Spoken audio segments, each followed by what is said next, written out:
Are you curious? Are you curious about Humankind? I'd like to satisfy your curiosity.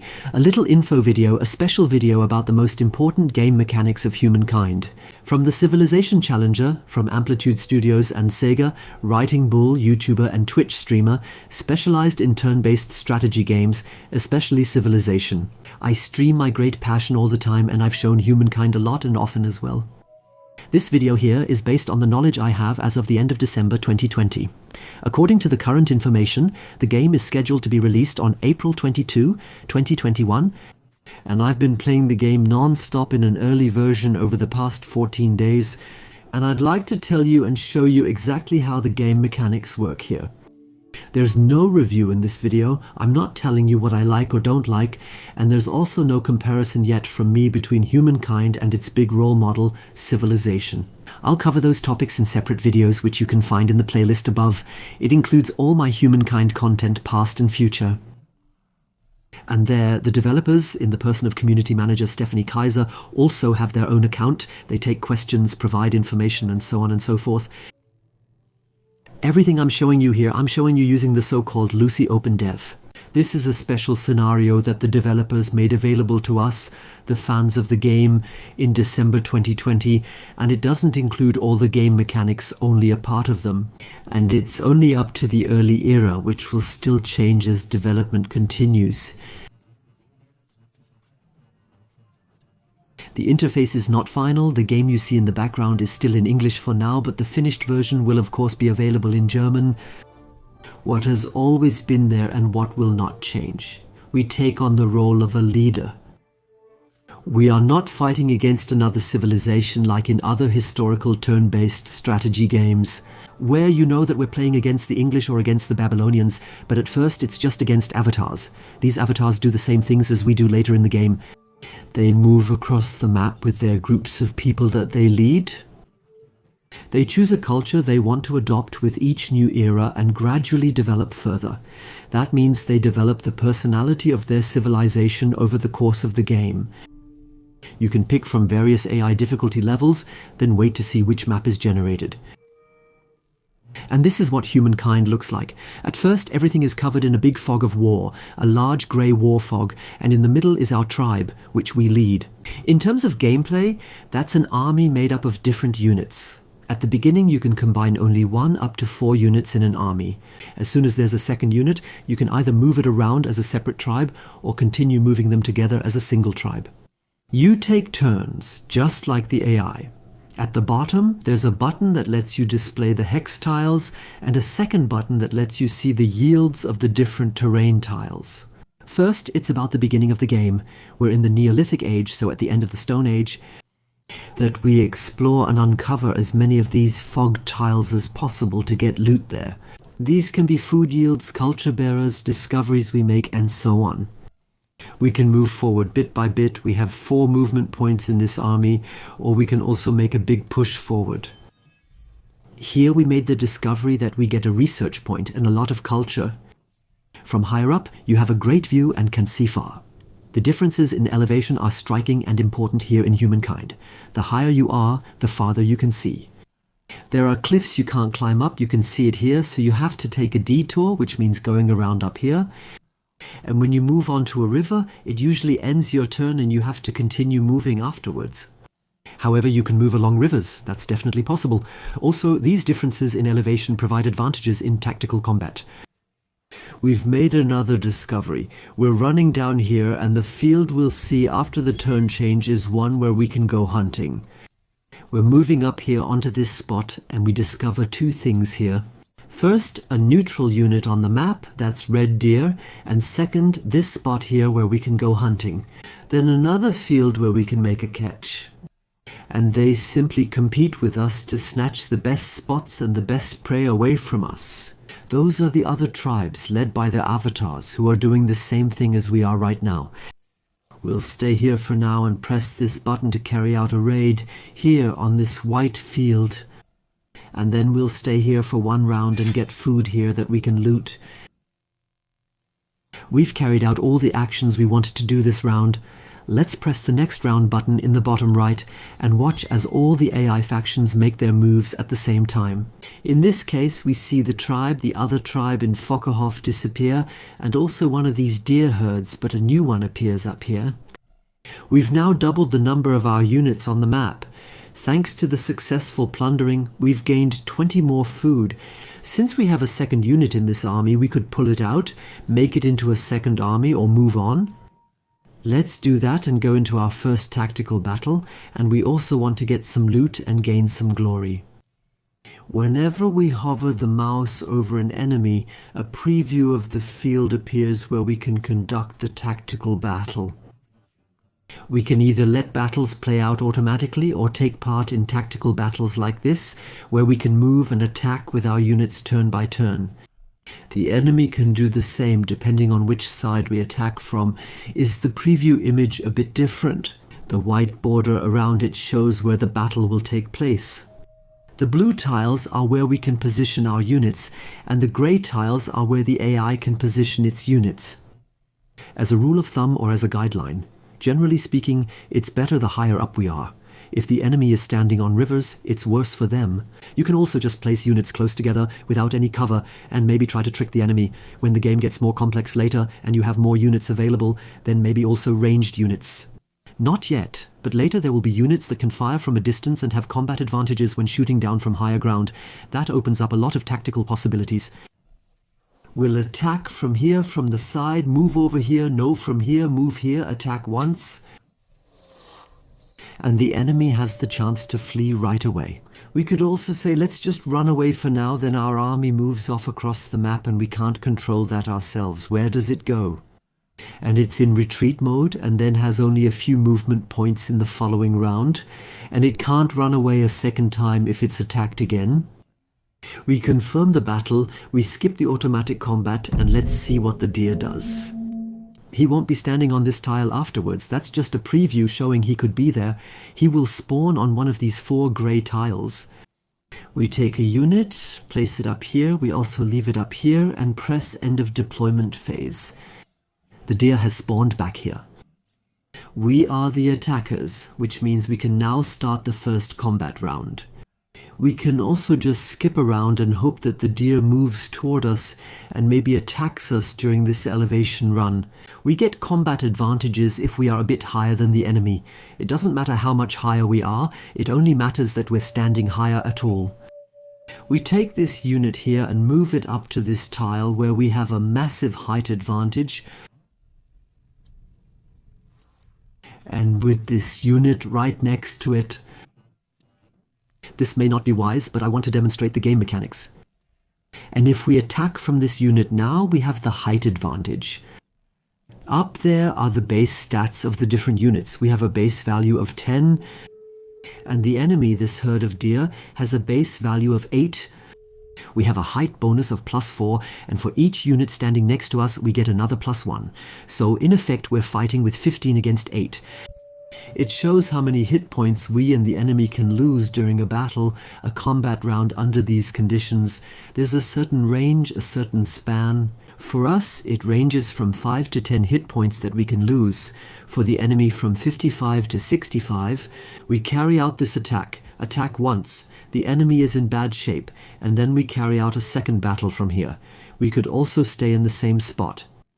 Basically, movement and action are different things here. That means you can move up to the enemy and then attack. Even if you don't have any movement left, you can still carry out a battle. Attention!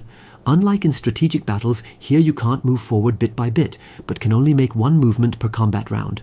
That means you can't inch forward, but really have to commit to 1 movement, and wherever I end up with that situation, I have to deal with it. We're attacking a second time from here. We don't have the height advantage now, but we get +1 from the adjacent unit. The enemy already had a penalty because he was wounded. And we've completed our first tactical battle. We get loot in this case, which is 10 food and 10 influence points, and we lose a few hit points. And we gain fame for that. I'll show you now what we can spend the influence points we just received on. We click to go to the next round, take our tribe, and run down to grab the loot down here first. We don't want anyone else to get it either. That's a food tile, so we get another 15 food and already have the third unit in our tribe. We move the one that just spawned one space to the right. There it is, and with the 3 movement points it still has, since it just spawned it can move. It already used 1 movement point right here. Move up and grab the next prey here, that's another food tile. We get 5 more again and we'll soon be able to expand this second tribe as well. This tribe here, on the other hand, has to wait for another turn. We'll do that now, and then I'd like to found the first outpost. For that, we need these influence points. They're not very useful to us in this phase of the game, but they allow us to claim a piece of land, one of these territories. It's like being on vacation. Throw the towel on the lounge chair and say, "This is ours." We can't prevent someone from taking the towel again. But we're already making a statement. We take this first trunk, pull it down here, bit by bit, step by step, and want to take a good look at the territory here. We can move up here and get some more food. We could get some more food there. We'll take this burger. Round after round, new spots keep appearing on the map where a predator can get its prey. Let's go here. And now it's really going fast. We've gotten some more and once again revealed a neutral unit. The deer earlier had a peace sign on its banner. That means it won't attack us first, but that can happen with these bears. We'll take this group here, move a bit further along here, and just happen to discover another resource. We've got a new tribe again, and now we can slowly start to filter out where not a new tribe, a new unit, slowly start to filter out. Where we're actually going to establish such an outpost now. These outposts can be moved later on. Later on, they can also be converted into cities if we want to. The map is divided. You see these dashed lines separating individual territories. Here, a competitor has already claimed one of these territories as well. That means they set up an outpost here and said, "This territory belongs to us." For each territory, you can only place either a single city or an outpost. Then, the entire territory falls within our sphere of influence. And now let's do that here and think about where a good spot could be. Each outpost costs influence points, and every additional outpost costs more influence points than the previous one. And every outpost that's a bit farther away from our core territory costs more and more of these influence points. At the start of a game, only the production generated on the terrain tile matters. Once the first era begins, other values become important. So the food icons, for example, that are shown there, make sure that the citizens in a city have enough to eat and that population growth is driven forward. The production, the red and black production points, make sure that when there's a city here later, units, buildings and districts can be produced quickly there. Then there are also the blue points on the map. The science points, like here for example, will later generate research points starting from the next era. This unlocks technologies, and sometimes there are also yellow points on the map. Gold can be generated there. For example, you can see it here on the left. You can also see a certain icon. You see another icon here, and if we hover over it, you'll see that's a luxury resource. There are strategic and luxury resources in the game, and these luxury resources, once you connect them later, you have to place a building on them. They provide an effect for your entire empire. On-site, in the case of saffron, only the yields shown on the map are generated. 1 production point, 5 additional gold points. However, in all our cities we also get 5 more stability. Each luxury resource, 2 saffron, 3 saffron, saffron and something else. Each luxury resource we have gives its own bonus on top, and you can also trade with them. We'd like to have that luxury resource. This is a pretty good spot right here. There's plenty of production here. That means this outpost will grow quickly now we've placed it. You can see it takes just 2 turns, 1 to get here, then another to reach the rest. So much production has come together that the outpost here is finished. This first outpost that we placed here is defenseless. Let's not kid ourselves about that. That means if we were to move our army away from this outpost, which we won't do, we have enough units, so we'll stay here just to be safe. If we were to move away, another army or another tribe could come by, could settle on this tile, could carry out the plundering action, and could remove the outpost at the turn change, making this territory available again. It would then be unoccupied and gain a plundering yield itself. Which resources and which tiles are being used by our outpost can be seen most easily by clicking on its banner. You see, it's the central tile in the middle and its yields, plus all the tiles around it within a distance of one tile. In this era, the Stone Age, we only use the production yields. Later, starting from the next era, we'll also use the food and other yields. What we can't use at the moment are water tiles, meaning inland lakes or coastal areas. To develop those, we need harbours, and we unlock those through research in the next era. Then they also have to be placed on the map first. Which ones? So how do we actually get to the next era? Clicking the button for our civilization in the top left shows us this overview here. We need to get an era point. Once we've got it, we can, if we want, move on to the next era and choose a culture. They'll be shown to us right there. You can get these era stars in 3 different categories for successfully growing.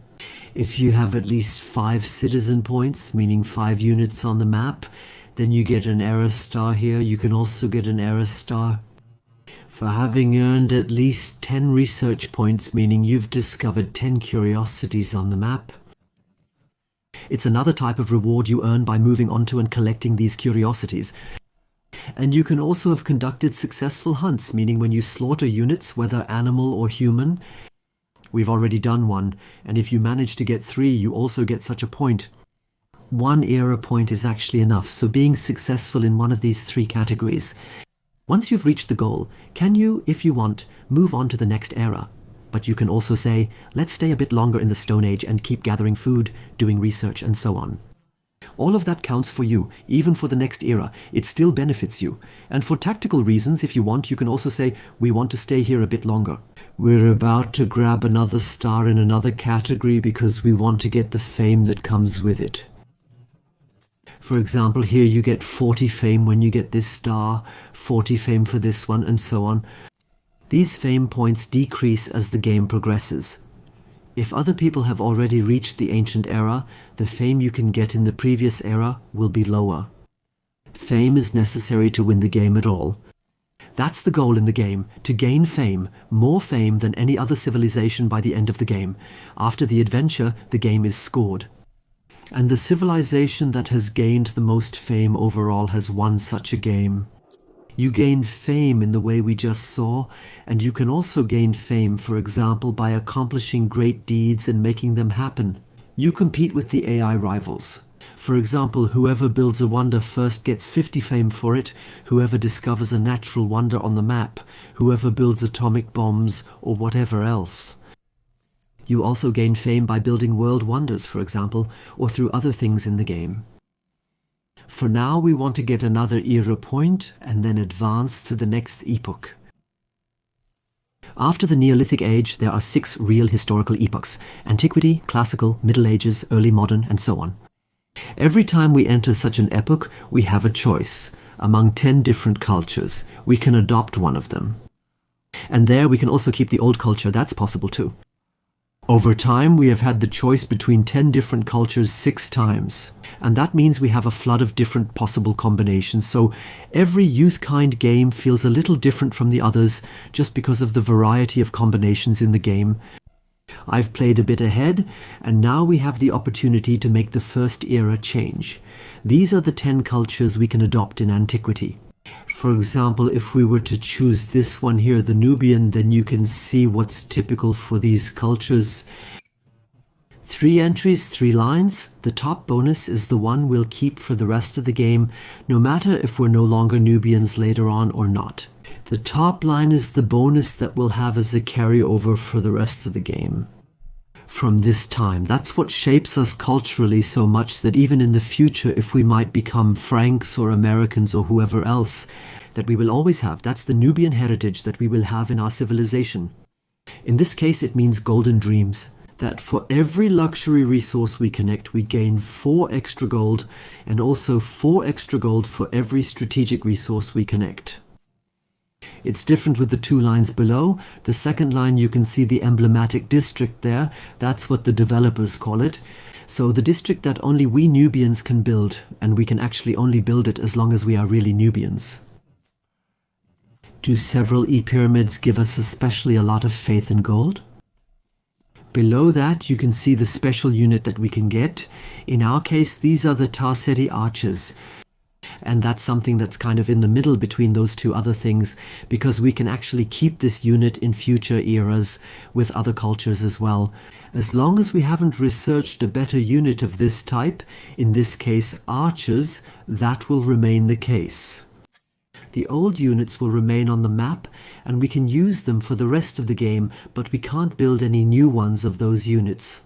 If we want, we can upgrade or modernize the existing units to the newer unit that we've unlocked. That's possible. The units we get this way can't be used, recruited, or produced in our cities right away. We also have to unlock them through research first. And sometimes you also need special strategic resources to be able to build them. Let's take Nubia for example. If we select them and adopt them, besides their trait, Lucy, our avatar in this case, will also change her appearance. And now we're entering the first real era, the Ancient Era. With the leap into the Ancient Era, we can now, for the first time, convert our outposts into real cities that can defend themselves well and where we have access to completely different construction projects. That means we take our very first outpost, this one here, which is now completed, and click to turn it into a city. That's one of two construction projects being set up here. We could also say, wait a minute, this location here isn't optimal yet. We could set up the construction project so that we place the outpost somewhere else within the boundaries of this territory, like a tent camp, but in this case, we're not doing that. We've thought everything through carefully. Instead, we click on Please Become a City. Click on that, and the first city will be there immediately. Later, converting outposts into cities will be just regular construction projects, just like building districts, buildings, or units. The production points generated here are added up each round until you've reached as much production as the construction project costs. You can also speed up construction projects. When selected, an indicator shows the cost. If you have enough money and spend it, the project finishes instantly. The construction project is finished and available to you immediately. What's the first thing we do now? At first, there aren't that many things you can do. To put it simply, what is possible in such cities? You can build units, meaning military units. Building a military unit costs production and also a citizen point, more on that later. That means one population point would disappear when you recruit a unit. Then we can also build buildings which are constructed on the central city tile here and are placed there invisibly. They simply provide bonuses for everything here, for everything around here in the territory, or even for neighboring territories that we can still connect. The third option is that we build a district, and that's a particularly interesting game mechanic. With these districts, we expand the area that we manage. If you want to take a look here at the city right now, these are the terrain tiles that we manage, and the territory is actually much larger. Click on the display down here. That shows us that there are many other exciting terrain tiles here. For example, here towards the river you can get a lot more food. That makes population growth greater. Upwards you can gain production. Here on the left there are still forests with production that you could gain, and so on. The most important thing at the start, in my opinion, is actually having more production. That's why the first building we'll set up is this artisan quarter or production district.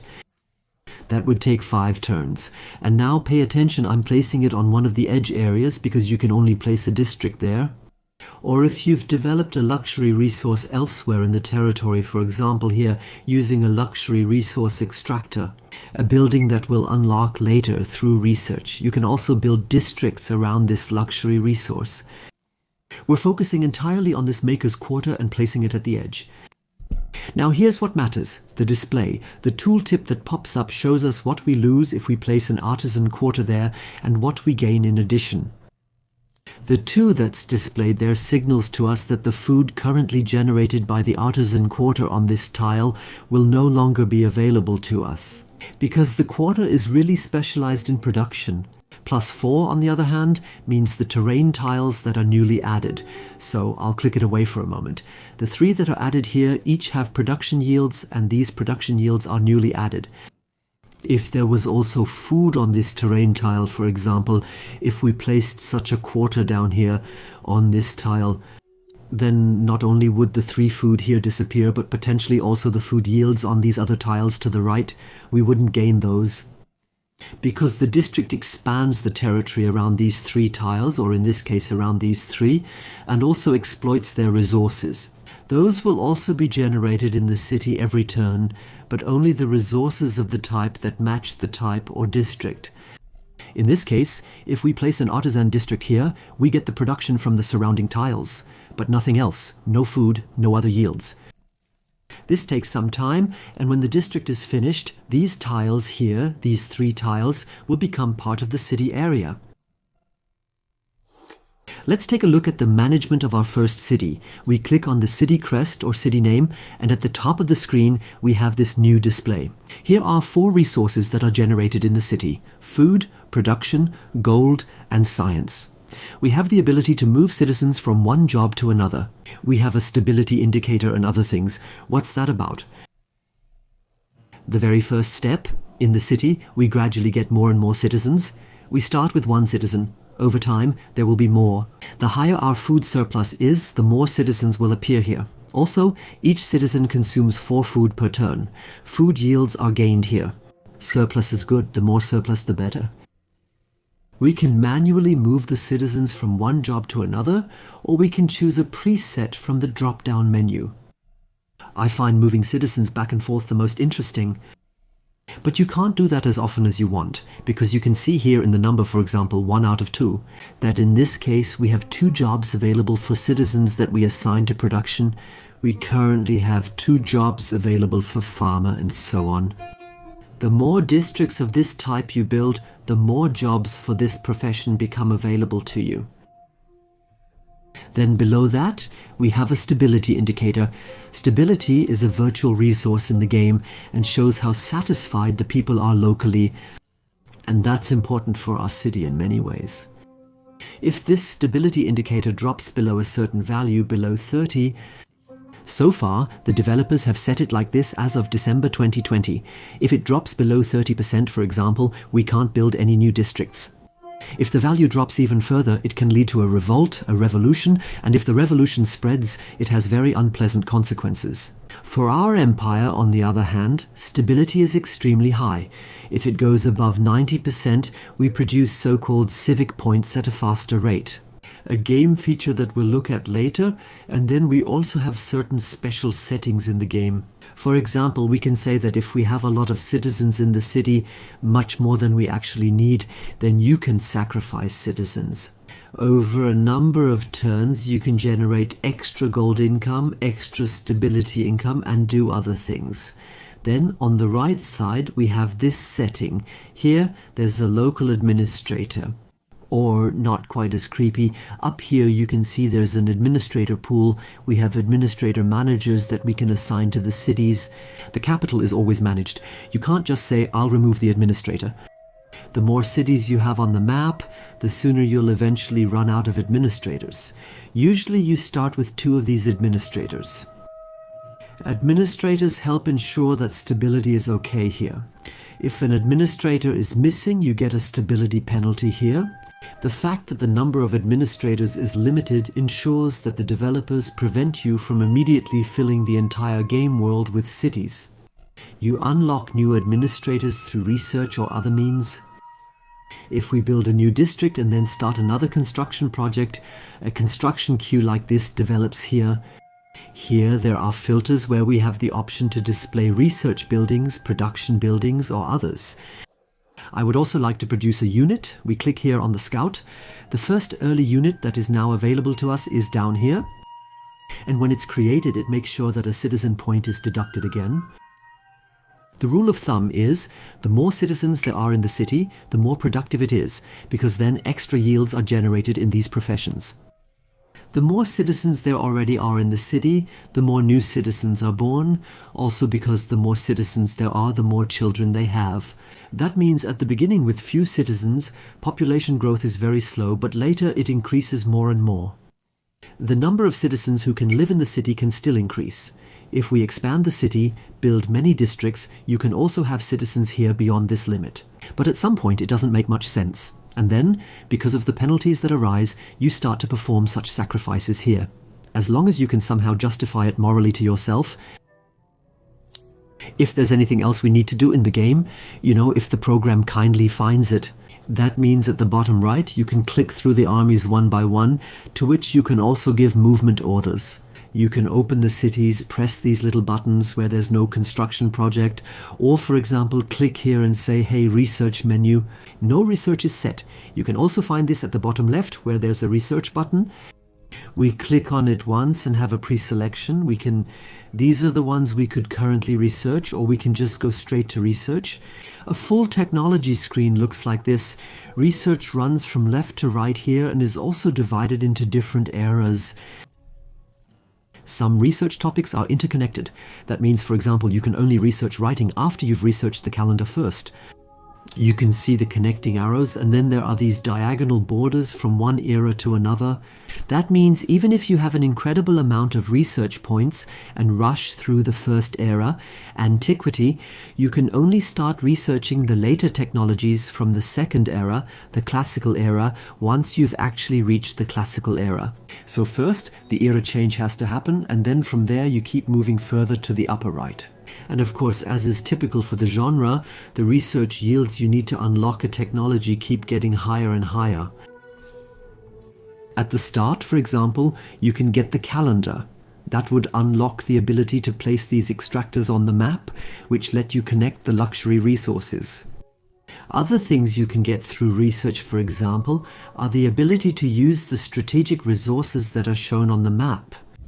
In every era, new strategic resources are shown on the map. In the ancient era, for example, you can see where copper is. Later on, you can see where saltpeter is. And in every era, new resources become visible, but you gain access to them. You can only exploit these resources once you have researched the specific production building for them.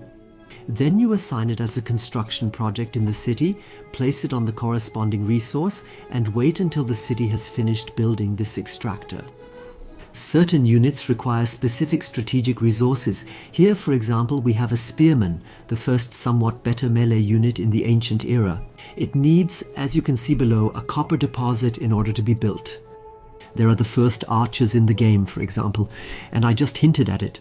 At some point you also get additional administrator points. Here, for example, with philosophy, you are assigned such an administrator point. And there are also the civic points that you unlock in the game, which we'll look at in a moment. And there are new districts you can unlock, new unit types.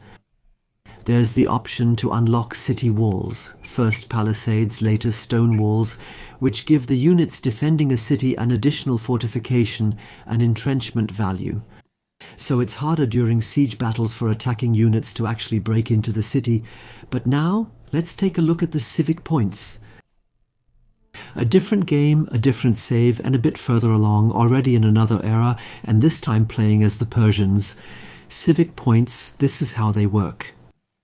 In the bottom left of the screen you can now see this button, which takes you to the society screen. We click on it and see this display. This is about the stability in the empire, our influence on our dear neighbors, and the civic points. Everything that's blue represents us in this case. That includes our own cities, our own provinces, but we can also see the influence we have on our neighbors. This is another empire here in the south whose cities are heavily influenced by us culturally, mainly because we generate so much influence. That's the resource we briefly talked about earlier. It's displayed at the top right. The more influence we have, the more it radiates to the neighboring provinces. And that's why it helps to conduct wars more successfully on site and bring them to an end. We'll take another look at that later, and through this same screen, through this influence screen, we also access the civics. You see 4 ideologies at the top, each with a tab at the start of the game. Are these settings or are these buttons always in the middle? They change, they shift to the left or right depending on the decisions we make during the game. Sometimes it's also due to random events that pop up. But mainly it's determined by where we spend our civic points, our society points. At the moment I'm recording this, it's December 2020, and I don't have the official German translation yet, I don't know it. It could be that when the game is released there's a term that doesn't quite match the German term I'm using right now, but it's this part and these are the principles. When you hover over it with the mouse, you'll see a tooltip, and it shows you what bonuses this setting currently gives you in the game.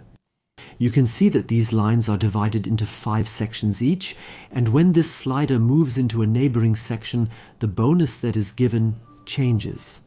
And depending on your playstyle, you might like it more or less whether this slider goes more to the right or more to the left. Let's do an example. Let's take a look at the civic points now. Up there, you see this slider here, and it shows you how many turns it will take until you have the next civic point available. These are decision points, which let you say, I want to make a decision in this area, get a bonus, and change the sliders up there at that spot. The higher the stability is averaged across your entire empire, the shorter and quicker the time until the next civic point comes. That means this is a bonus, a reward for high stability in your empire. You can quickly get a lot of civic points, that's what this display shows here. And here you can see both the slightly darker options that you can click on and the ones that light up a bit more. These here are areas where we've already made decisions, and the bright ones are those where we can still make decisions. At the moment we don't have any civic points left, so we can't make any decisions. If we had one left, we could, for example, come in here and say, when it comes to the composition of the army, that we choose one of these two sides. The slider would stay in the middle here as well, but here it moves more to the right and here more to the left. You can read the bonuses there, and in addition we would also get one of these 2 bonuses which apply for the rest of the game. For example, in this case, if we choose professional career soldiers, each one has 1 combat strength point. Or we can say we rely on conscription, and then the production of units is always heavily discounted. We make a decision. Usually, at least at the beginning of the game, you'll have fewer civic points available than there are options to choose from. If you're wondering, where should we invest right now? If no bonus seems attractive enough, just wait a little bit. You can also hold back civic points and use them later, trying to make your luck with a smart decision. The inhabitants of your empire can live in the cities as citizen points, work jobs and so on, or they can serve in your army. That means here, specifically in Bullenmandat, for example, our capital, currently we have 3 citizens who are distributed here and are standing outside the city. Do we have another army here with 2 more citizens? And are there also other armies with units and so on distributed somewhere else on the map? We already talked about this. You need a citizen to recruit a unit, and that citizen is then taken away from the cities during production. However, it's not a one-way street, it works the other way around too. You can take such a unit, for example an archer here, and you can say, I disband it. That means if it's standing on your city's tile, either on the main tile or on a district, you can click this button here. And then this unit will be disbanded, and the citizen point that's inside it will be added to this city. For example, it's an option if you have a lot of weak units and you don't want to level them up, since upgrading also costs money. Then you can simply bring them there, to the cities that have trouble finding new citizens. Maybe because there's so little food, and so you transport units back and forth from one city to another, as an alternative to always upgrading units. That works when a new unit of the same type has been researched. The upgrade for the archer would be, for example, the other shooter. Click on the unit and down here click on the upgrade button. It's not lit up yet, crossbowman hasn't been researched yet. But if it had, the option would appear there to upgrade for X gold, and then a better unit would be created from it. Let it continue for a moment. Here in our cities, the number of citizens also plays a big role when it comes to religion. If you have a total of 10 citizens in your empire, that happens relatively early. And when you've reached the ancient era, the Stone Age, that's not possible yet. Then you'll be offered the chance to found a religion. A selection screen will pop up with 2 alternatives. You choose both religions for yourself. They have different bonuses, and we'll take a look at that on the religion screen, which is down here on the left, right next to the view. For the civic points and stability, there's a button here that's a bit covered by me. Religion, we started with it. In the selection menu, we started with shamanism, chose it from one of 2 alternatives, and got the bonuses for it. Let's move on to this example, to the belief screen. We'll take another look at it now. Attention, there's a bar above it that gradually fills up. It counts how many followers we have for our religion, and whenever it's completely full, we can add another belief to our religion. Another bonus comes with it, and there are different alternatives you can choose from. We'll take a look at that in a moment. But first, let's look at the map. This is the overview of our entire empire. All followers are listed here in the individual cities, and that also has an influence on our dear neighbors. It's also important in case of war. We'll also take a look at whether the thirst for war can be maintained for a long time. But first, let's take a look here at the belief screen, this one here, so when the bar is full. When we have 40 citizens, one of these beliefs will become available to us. On the right side, you can see that there are 4 different levels for these beliefs. Whenever you have one of level 1, the next one you get would be one of level 2. And another, very powerful bonus would be added. Here's an example. The symbols indicate 1. As a reward for the territories you own, and later for the number of followers you have, you can generate more influence points, more money, more stability. Just as you believe it best suits your own playstyle. And by the way, you can also rename your own religion during the game if that's important to you. Let's stay on the topic of religion for a moment. Whenever you get a new tenet, it always says there as always. This bonus also increases the number of holy sites you can build. At the beginning, when you founded the religion, you can build a holy site. That's a general stone circle symbol that then pops up in the site's build menu. That means you go into one of your cities and up here you have this symbol, here a stone ring which you can place somewhere, and that's the holy site. The function of the holy site is simply that a lot of faith is generated there. All the faith that you produce comes from the holy site and special buildings. Maybe also spread across your cities or through beliefs, through civic points, through whatever. It helps increase the speed at which your religion spreads, and it also allows you to unlock another belief earlier. The number of these holy sites you can build is limited, and there's a special rule here. There are also world wonders in the game, and they often serve a double function, also counting as holy sites. How do you get world wonders? There's a drop-down menu at the top right, just click on it. That shows you a selection of all the cities you have, and next to it there's a second tab. That will show you all the outposts you have. Right now we don't have any, otherwise they would be listed there. You can easily view all cities here, click each one individually, see the current construction project, and check what's being produced and how. You can also assign, remove, or reassign administrators on this screen however you like. And up here, there's a list of wonders, world wonders, that haven't been claimed yet.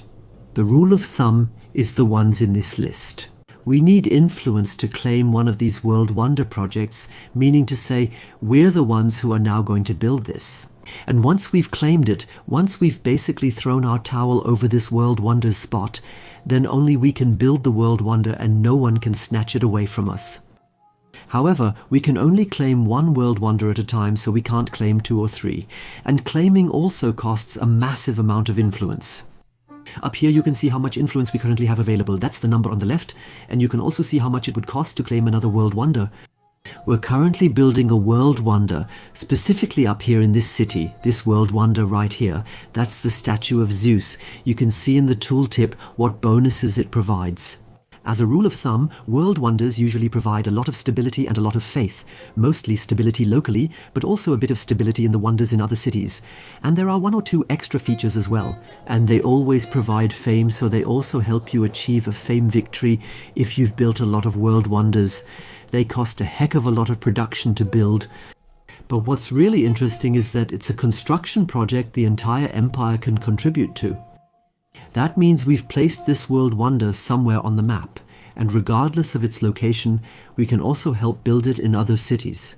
So for example, if we're in a city far away, here in Bullenmandat for example, it also appears in the list of construction projects. We can click on it, it's already selected, there it is at the top. And the city of Bullenmandat also sends its production there to that other city. That even works if the wonder in this region where it's being built isn't even in the city's construction queue. All the other cities contribute to this huge project. And as long as we haven't already occupied all the holy cities we can build, or 3, as long as we haven't already filled them all with holy cities. As long as that's the case, this wonder, in this case the statue of Zeus, also counts as a holy city and usually provides additional bonuses in the function of holy cities. Here, +5 faith on this tile, a leap forward into the future. Different save, bigger world, later era, now in the early modern age, for example Japana. I'd like to show you a feature where you can invest and use influence points really well, namely to centrally manage territories. How does that work? Let's zoom out for a moment. By now we have a lot more territories under our rule here, and as you can see there are different types of border lines. There are solid lines and there are dashed ones. The solid lines indicate that there's a city on the left and a city on the right. In between there are also the dashed lines. And those in turn indicate that here is an outpost and that's a city. We have two options. On the one hand, if we want, we can add outposts to cities so that both territories are centrally managed by one city. That's a feature that becomes available relatively early in the game, is unlocked through research, and costs influence points. For example, here is such an outpost and we activate the city next to it. Forest spirits. It's important that the territories have a direct land connection, a shared land border, otherwise it won't work. And now we click here on the attach button, so add 45 influence points and done. The outpost here is basically dissolved. The outpost becomes an administrative center here on site, and both territories are centrally managed here by forest spirits. The outpost is now a branch, a subsidiary of the city. The advantage is that we can carry out many more construction projects here, because in the outpost itself many things are simply not possible. And that we use the combined production for this. Everything that is produced in both territories, food, production, whatever, flows centrally into the city. We can set it up here so that we build a district here or build one there. Whatever we do, we can use all the resources centrally for it. In the city, in a similar way, we can even merge cities. That's a game feature that will be available a little later. However, that costs a lot of influence points. For example, here we have the city of Waldgeister up here, and next to it down here we have another city, Valhalla. They don't share a common land border. We can't do it here. But if we activate Valhalla and next to it, behind the mountain, that's just the name of the city, then we can say that the two should merge into a mega city. We start with the city that the others are supposed to be added to. If we click the button now, we would absorb them. And if we had enough influence points, that's a large amount, which we don't have right now, almost 5,000 influence points. Both cities and all territories would be merged together and would then be managed by Valhalla. One possibility is, for example, if you have a lot of territories but very few administrators. That way you can tidy things up a bit, have fewer cities, and in most cities you can actually assign an administrator who makes sure you don't have so many stability disadvantages. But be careful, if you initiate or create such very large administrative processes, it can also cause stability issues later on. Because if a city has a lot of territories and has to manage all of them, that can also lead to a stability penalty. Which option is cheaper and better? Just always open the city's tooltip. There you can see it on the stability indicator. Take your time to study it. Think about whether you want to manage more or fewer territories there. Just experiment a little. As promised, I also wanted to discuss the exchange with our dear neighbors. Here's how we handle that. As shown at the top of the list, you gradually learn about other civilizations, and in some cases you can go to war with them. Let's click here on the greens. They're at the very bottom of our empire. They were once Stone Age people like us. Then they acquired and adopted the culture of the Mycenaeans, and later they became dogs and all that. Stone Age and Mycenaeans, Mycenaean culture, dog culture, and those who come later merge with them into this unique civilization. Their leader is called Vlad, and he also has certain character traits. Is it worth studying those too? Later everything will be in German, but for now in English. He is cruel, he is a militarist, he is impulsive. The tooltip explains what that means in terms of game mechanics. In the diplomacy menu we have 4 tabs. It's about our relationship with them, it's about possible trade, it's about the agreements we can make with them, and about the possible wars we have. One by one, when it comes to relationships, it's generally about whether we have peace, whether we want to declare a surprise war, whether we want to declare a formal war, whether we want to make peace if there is a war, or whether we might want to form an alliance.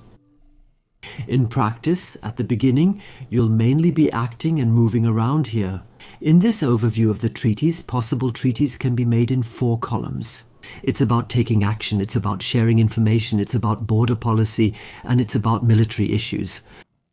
In each of these 4 columns there are different rows.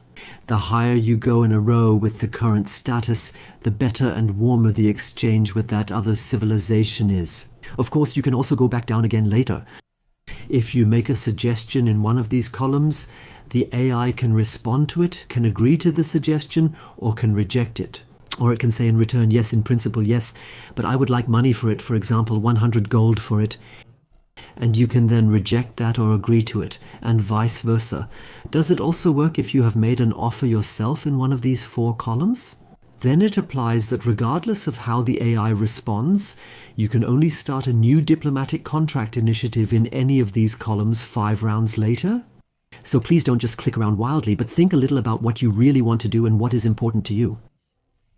Here, for example, at the moment we have something in the past. We agreed on a trade agreement, but only one for luxury goods. We could expand that later. For a trade agreement that would also include strategic resources, we have agreed on such a trade agreement for luxury goods. Does that mean we've allowed each other to trade in luxury goods? So no trade is actually taking place yet. We've just said, from now on, dear other side, you can help yourselves as long as you pay the appropriate amount. With our luxury goods and how it works, it's very simple. We exit the display. We take a look at the luxury goods. For the others, we click on such a luxury good, and if we can, we then trade for it with the others. It always works like this. We have to pay a base price when we get this luxury good, and that's non-negotiable. We don't haggle with them. That's handled differently than in other strategy games. It's just about whether we want to pay this price or not. There's a base price, and on top of that there's a transportation fee. And that depends on the distance, from one empire, from one city, from the resource to the next. And that adds up. We can buy it or we can leave it. Now we've bought it, now the luxury good is flowing, now the luxury good, the luxury resource is coming over to us, and we use its bonus just as if it were our own luxury resource. Back here in this diplomacy menu, you can also trade strategic resources, and at some point you can also declare wars if you don't like something. However, you should prepare well for wars. You can always declare a surprise war, that's no problem at all, but if you do it out of the blue, of course not only this empire will notice, but also the others. And then you can quickly be seen as a traitor or as someone whose word can't be trusted. That leads to other empires being more skeptical towards you, and it also leads to your own population doubting what you're doing during the course of the war. And it becomes harder to end a war successfully. I'll show you how in a moment. But before that, let's take a step back. It's advisable to declare a formal war, and you can do that once you've prepared well for it. In practice, this is done through this 4th tab, through the crises. During the course of the game, needs arise, concerns that you have, which you articulate. Here we already articulated some a few rounds ago. For example, we said there's a border problem. We set up an outpost in an area that borders us, we don't like that, and he reacts to it. Will you cede the territory to us or pay us money for it?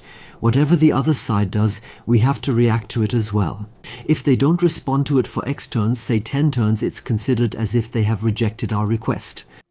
The other side can also agree and can say, is it about money? Whatever it is.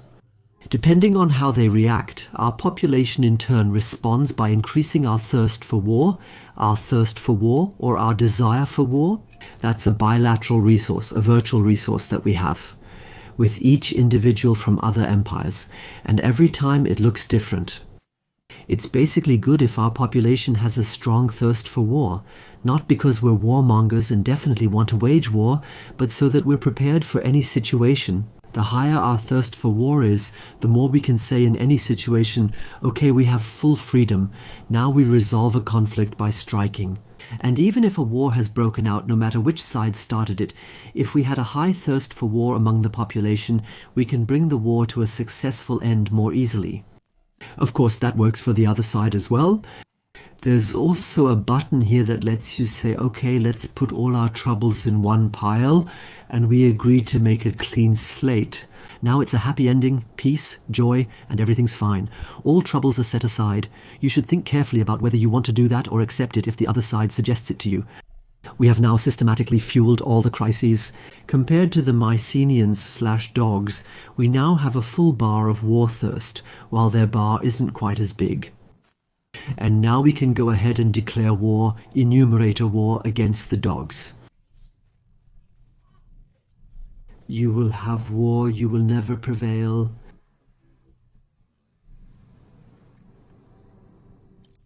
That doesn't make the dogs any happier, but it does make us happy because now we can advance with our troops and attack the enemy cities.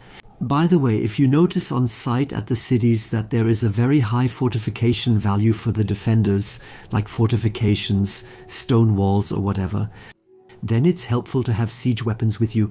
You build them on site during the battle. There's a little display for that, it's easy to understand, where you can choose direct attack or have a few dogs wait. The most technologically advanced siege weapons currently researched are built on site, and then you attack a little later.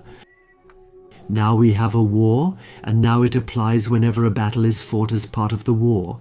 If we carry out a successful attack, it lowers the war enthusiasm on the enemy's side and strengthens our own war enthusiasm. Or if we have driven someone into flight and are chasing them across the map, that also hurts the pride of the opposing side. Citizens have less faith in their ruler, which also reduces war enthusiasm. And every event we cause, whether it's capturing a city, destroying an outpost, or whatever, somehow has an impact on both sides. The war can then be ended decisively, and the opposing side has to surrender. And when the enemy's thirst for war is almost at zero, it doesn't have to be completely at zero, but almost at zero. Then we can say, we demand that you surrender. And then there are peace negotiations where we put all our demands on the table and the other side has to agree. We can click on individual regions and take the ones we want from them. We occupy them beforehand, but they don't really belong to us yet. We also can't build districts or similar things there. Everything we've conquered is basically held in a kind of diplomatic escrow account at first, and only after the final peace negotiations have been successfully completed. When the other side, those city-states, have finally ceded those territories, then they truly belong to us, they're our property, and then we can build there and make full use of them. If we don't put all our demands on the table, the rest of our thirst for war will be sugar-coated. Then we'll receive a large amount of gold and we'll also be glad that this war was truly worth it for us. With everything he does with Jung and Kalte, never forget. In the end, it all depends on the rum. Rum victory, that's the winning variant here. Whoever has collected the most rum points at the end of the game can celebrate.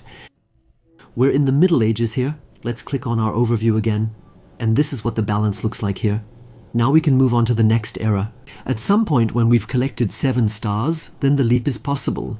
From the Middle Ages to the early modern period, just like in the Stone Age, the categories are displayed here where player achievements are converted into error points, which are then unlocked. It's about all the categories of a successful game. For example, it's about the number of territories you own, the number of influence points you've gained, the number of districts, the neighborhoods you've built, the number of citizens you have, city citizens plus units, the money you've earned and collected, and the number of enemies, whether animal or human, that you've slaughtered, and the number of researches you've acquired. In the categories you progress slowly, earning more and more stars up to 3, and in one category you have a total of 7. You can move on to another culture, in other words, advance to the next era and choose the next culture. I mentioned at the beginning that you can definitely keep the old cultures. When moving to a new era, you can do that, but you should think carefully about it. The whole thing has both an advantage and a disadvantage. The advantage is that if you keep the old culture when changing eras, you get a fame bonus, meaning a fame gift is added to your fame account. That little bit of stubbornly and faithfully believing in your old culture, on the other hand, also has a disadvantage. With each new culture, he brings a new one of these bonuses that are listed in the first row of these cultures. If you don't have a new culture, you also don't get a new bonus that you can use until the end of the game, so I would really think about that carefully. These aren't all the gameplay features of Humankind, but at least they're the most important ones. There are others as well. Through my community voucher code in connection with my shop link, which you can redeem where you can enter the voucher code, links to that are below in the text description on YouTube, as well as links to my community forum and the Humankind section. There. I'll show you the playlist, as well as various other videos. with many live streams and also the recording here on YouTube. Thank you for joining. Have fun playing yourself. Sometime or now, whenever you watch the video with Humankind. See you then, your writing bull.